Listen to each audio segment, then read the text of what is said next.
I was just very conscious that it was very easy for us, and we talk a lot about finding joy in God, finding joy in Christ, really important thing, and in sermons and in pastoral work, when people are struggling with temptation, you say, so someone is single and they're struggling with that, you say, well, what you should do is you should find joy in Christ. Yeah.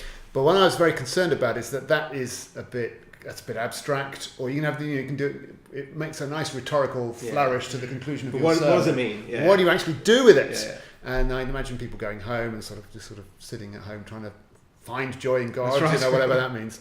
So the book is really trying to tease out what that looks like in everyday life.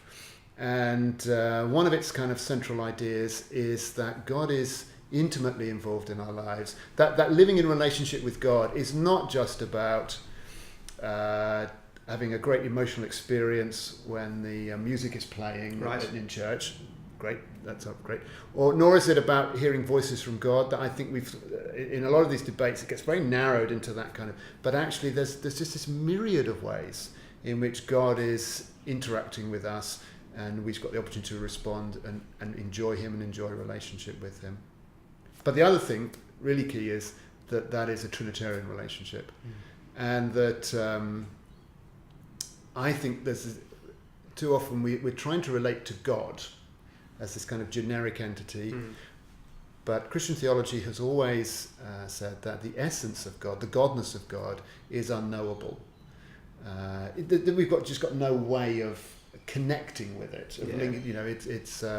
It's just nothing in our experience that gives us any sense of what the essence of God is like. But we can know the persons of God. Right. They live for eternally in relationship with one another, a relationship of love and joy, and then through the gospel, through our being united with Christ, we get to enter in and share those relationships.